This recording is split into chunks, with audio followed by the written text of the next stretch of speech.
Y bienvenidos a Voces del Perú. Hoy hablaremos de un tema que dejó huella en la historia republicana del país, el oncenio de Leguía.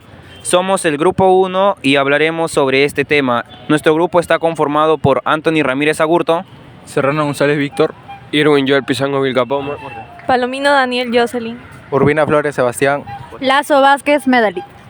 Este fue un periodo de oncenio entre 1919 y 1930 en el que Perú vivió modernización, celebraciones y también autoritarismo. Y para conversar de este tema estoy acompañado por muy grandes compañeros. Empiezo con esta pregunta para todos. ¿Sabían que Leguía fue escogido democráticamente pero luego dio un golpe de estado? Sí, eso fue en 1919, ¿no? Usó como excusa un supuesto complot para disolver el Congreso. Así es, ganó las elecciones, pero como no tenía mayoría parlamentaria, dio un golpe de estado el 4 de julio con apoyo de la Guardia de Lima. Luego convocó a una asamblea para redactar una nueva constitución.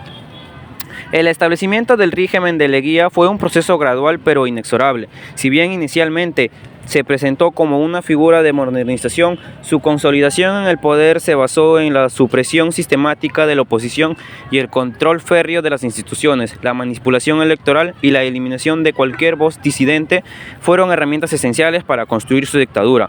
No podemos olvidar el contexto de inestabilidad política que procedió al oncenio, pero eso no justifica la naturaleza autoritaria del régimen. Pero lo curioso es que hablaba de modernización mientras censuraba libertades y controlaba el Congreso. O sea, modernización con mano dura. Exacto, y ahí nace el concepto de patria nueva. Era su visión de progreso. Víctor, tú tienes las medidas políticas. ¿Qué nos puedes contar? Claro, durante su gobierno se aplicaron muchas políticas, sobre todo económicas. Se amplió la burocracia estatal, se recaudaban más impuestos y se pedía muchísimo dinero prestado, sobre todo a Estados Unidos. Otro punto fue la inserción del Perú en la economía internacional. Para lograrlo se solicitaron muchos préstamos del extranjero, principalmente de Estados Unidos. Esto sí permitió hacer obras públicas, pero también generó una deuda externa y una dependencia económica que personalmente creo que nos quitó bastante autonomía en el país. ¿y eso fue bueno o malo? Mira, ayudó a construir obras e impulsar la economía, pero también aumentó bastante la deuda externa y eso le dio a Estados Unidos más influencia sobre el Perú. ¿Y no creó el Banco de Reserva en ese tiempo? Sí, en 1922, para centralizar la emisión del billete, también se aprobaron leyes laborales para empleados públicos y se promovió la idea de inclusión indígena, como el famoso Día del Indio, pero en la práctica poco cambió para ellos. Bueno, en lo personal, y te digo algo, Anthony, yo siento que muchas de estas medidas fueron tan sinceras, parecía que todo era para quedarse más tiempo en el poder, más que para cambiar el país de verdad. Sí, da esa impresión. Sebastián, cuéntanos, ¿cómo se veía todo eso en las ciudades? Lima cambió bastante. Durante el oncenio creció la población urbana, se construyeron avenidas, plazas, parques y se modernizó el transporte.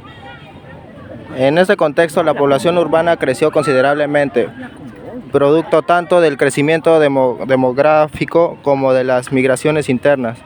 Lima comenzó a dejar atrás su apariencia colonial y se convirtió en una ciudad más moderna y funcional, aunque solo para ciertos sectores. ¿Como qué lugares, por ejemplo? Una de las más importantes fue la actual Avenida Arequipa, que en ese tiempo se llamó Avenida Leguía.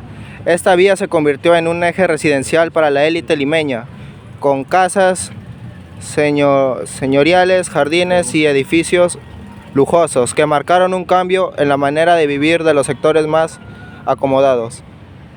O sea, una modernización bien bonita, pero solo para algunos. Exacto, mientras la ciudad brillaba, el campo tenía otra realidad, y para eso te paso la posta. Gracias. Mientras en las ciudades se construían avenidas, parques y edificios modernos, en el campo la realidad era muy diferente. Allí vivían sobre todo campesinos e indígenas que no beneficiaron a esos cambios. Durante el oncenio aparecieron enclaves agroindustriales y mineros, es decir, zonas donde grandes empresas extranjeras controlaban la agricultura o la minería. Estas empresas no solo dominaban el trabajo, sino también las tierras. El Estado casi no estaba presente en estas regiones, así que las empresas hacían lo que querían. Los trabajadores eran explotados con un sistema llamado enganche, que funcionaba así. Se le daba un adelanto de dinero para que empiecen a trabajar, pero eso los dejaba endeudados. Como debían ese dinero, no podían dejar el trabajo, lo que los obligaba a seguir trabajando por mucho tiempo, aunque las condiciones fueran duras. Y les pagaban con fichas, ¿no? Sí, a muchos de ellos no se les pagaba con dinero, sino con fichas, que solo servían en las tiendas de la empresa. El problema era que en esas tiendas los productos estaban muy caros, así que los trabajadores seguían endeudados y atrapados. Era como una esclavitud moderna disfrazada de modernización. Aunque el gobierno hablaba de progreso, en el campo nada mejoró para los más pobres. Seguían siendo explotados sin derechos ni oportunidades reales, así que mientras unos seguían siendo explotados sin derechos ni oportunidades reales, así que mientras unos pocos se beneficiaban en las ciudades, la mayoría del pueblo que vivía en el campo seguía olvidada. Eso suena más a esclavitud moderna que a progreso. Pero el campesino seguía igual de explotado.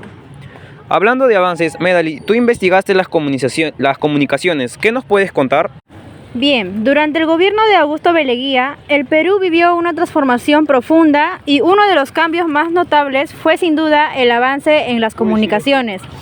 En esos años, el país empezó a conectarse mejor internamente, algo clave para su modernización. Por ejemplo, se ampliaron las líneas telegráficas y telefónicas, lo que permitió una comunicación más rápida entre las regiones. Esto fue fundamental para el comercio, para la administración del Estado e incluso para la vida diaria de las personas.